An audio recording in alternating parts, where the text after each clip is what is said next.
What's up, guys? Welcome back to the channel. Welcome back to another video. If you're stopping by the channel for the first time, please consider subscribing to my channel. And while you're at it, smash that like button for me. I really would appreciate it.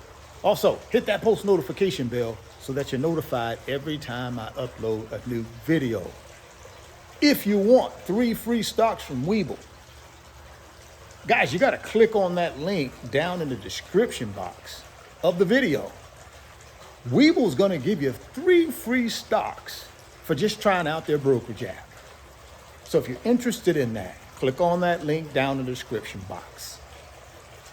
Interest rates. Let's talk about that for a little bit.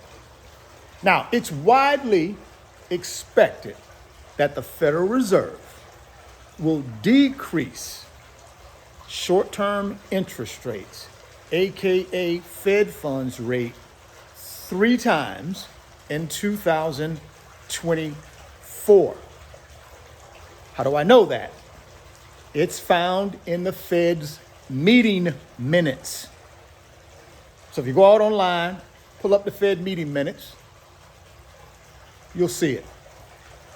Let's say the Fed reduces short-term interest rates by 75 basis points next year.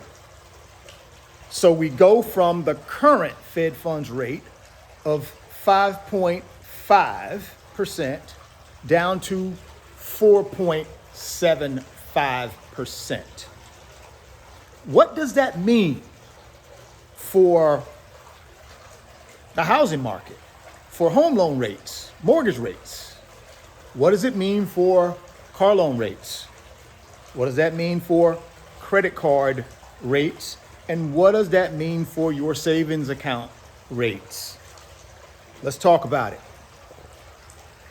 If we see the Fed bring down the Fed funds rate to 4.75, mortgage rates will only be slightly affected by that, guys.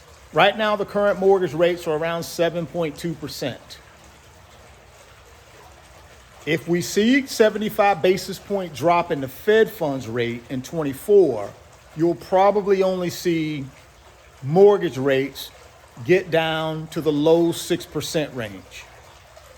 They're not going to be going down to 3% next year, guys. Not if the Fed only reduces short-term interest rates by 75 basis points. Now, the Fed funds rate affects the 10-year Treasury bond. The 10-year Treasury bond affects 30-year fixed rate mortgage rates.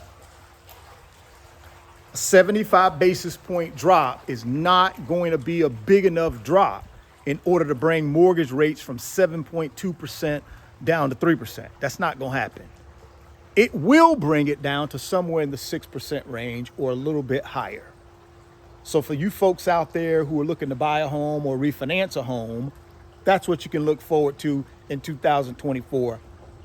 Mortgage rates for 30-year fixed rate mortgages in that 6% range. Now let's move on to auto loan rates. For a 5-year loan on a brand new vehicle, you're in that 7% interest rate range. That's for prime borrowers, not subprime borrowers. Subprime borrowers in that 14% range. But for prime borrowers on a brand new vehicle for a 5-year loan, you're in that 7%, 7.5% range. Brand new. Again, with Fed funds rate coming down to 4.75 next year, what will that do to automobile loan rates? Well, you're going to still see automobile loan rates in the upper 6s, right? Mid 6s, upper 6s. It's not going to bring it down that much, guys. Not with only a 75 basis point decrease in the Fed funds rate. If you go back when basically you could borrow money for an automobile, brand new, prime borrow at 2%, which is where I was borrowing money when I had loans on my cars before I paid them off. the Fed funds rate was 0.25%. Then I was able to get a 2% 5-year deal on a brand new vehicle because I'm a prime borrower. So you'll probably see a 75 or a 1% decrease in brand new auto loan rates, which are right now around, like I said, 7 to 7.5. You may see them come down to 6 to 6.5. And that's for a prime borrower. So don't think, whoopee, I'm going out and get me a 2% loan and get me a brand new G-Wagon. That's not happening. That's not happening next year, right? Now let's move on to credit card rates. Right now, credit card rates average about 21%. That's the interest rate for balances people keep on their credit card. Even when the Fed funds rate was 0.25% a couple years ago, the average credit card interest rate was still 14%, guys. So even with the Fed funds rate coming down 75 basis points from 5.5 to 4.75, it's not going to make even a small dent in the interest rate you're going to continue to pay on your credit card balances in 2024. Just not going to make a big impact. You're going to still be paying on average around 18 to 19%. So yes, I'm glad the Fed is reducing short-term interest rates, but you got to understand it's only going to be about 75 basis points in 24. Now in 25 and 26, they may continue to decrease it, and we'll continue to see interest rates for car loans, credit cards, and mortgage rates come down. But in 24, those three guys, we're not going to see significant decreases from where the interest rates are today. So just prepare yourself for that. Now let's talk about savings account rates. Well, number one, your big boy banks, your too big to fail banks ain't paying no interest right now anyways. None. The only way you get a 4% rate or a 5% rate on a high yield savings or a money market is you're going to have to go somewhere like Ally Bank or one of these online banks, one of these small little community banks, one of these credit unions.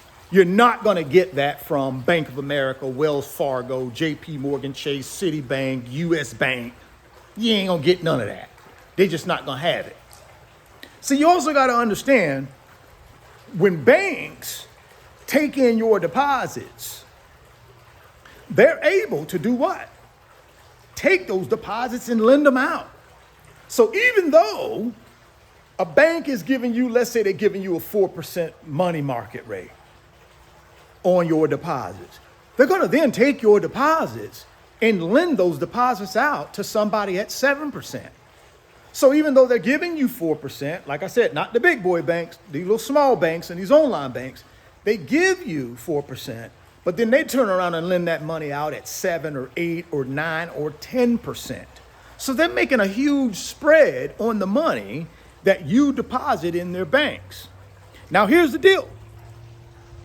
The government says, or federal law says, banks have to keep a certain amount of your deposits on deposit. They can't lend it out, right? Because if all the people came into the bank and wanted their money, the bank has to be able to honor that. And here's where banks borrow money from each other. Let's say Bank A, you got your money in there, but Bank A has overlent. And then all the customers or a lot of customers come in and say, hey, I want my money. See, Bank A can then turn around and go to Bank B and borrow money from Bank B to honor these deposit withdrawals. That is called the Fed funds rate. What banks borrow money from each other, right? And that's the rate that the Fed has been increasing over the last 18 to 20 months. And that's the rate, that's 5.5%. So even though you're getting a 4% or maybe a 5% money market rate right now, that is going to go away. As soon as the Fed start reducing the Fed funds rate next year, guess what?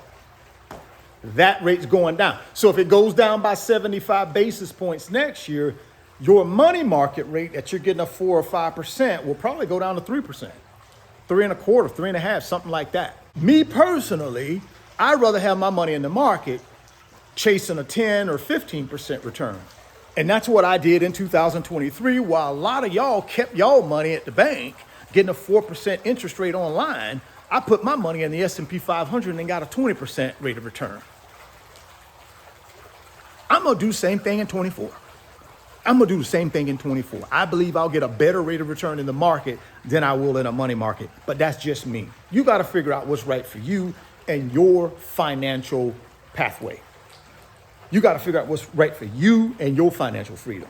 For me, I'm gonna keep my emergency fund in there and a little bit of reserve money, but the rest of my money going in the market so that I can get me at least a 10% rate of return in 2024. Because I'm telling you guys, as the Fed starts reducing that short-term interest rate, the stock market goes up. Rates go down, stock market goes up. I'm just telling you, that's history. Go out and do your own research. So that's where we're at, guys, with the Fed funds rate. It's gonna come down by 75 basis points. In 2024, so prepare yourself, get ready. Curious to know you guys' opinion on interest rates compared to what the Fed is going to be doing when it starts lowering short-term interest rates to the tune of 3 times next year. 75 basis points is sort of the number people are thinking that's going to happen. So get ready for that. But drop your comments and let me know what you think. If you want them 3 free stocks from Webull, you got to click on the link down in the description box. Open up the Webull account today. Get yourself ready to go to buy paper assets in 24 and build yourself some wealth. If you're stopping by the channel for the first time, please consider subscribing, share the video, smash the like button. Thoughts become things. If you can see it in your mind, you can hold it in your hands. You guys keep chasing your greatness. Never stop believing in yourself. And I'm going to catch you on the next video. Peace. Today's video is sponsored by my company, RF Financial Consulting. And in my company, I work with individuals just like you through financial mentoring and coaching sessions. And in those 1-hour sessions, we talk about strategies to help you get to your financial freedom, whether it be through real estate investing, stock market investing, creating additional streams of income, credit card arbitrage, or starting and growing a business. If that's something that you might be interested in, there's an email address in the description box of the video. Send me an email and let's discuss if I'm the right fit for you.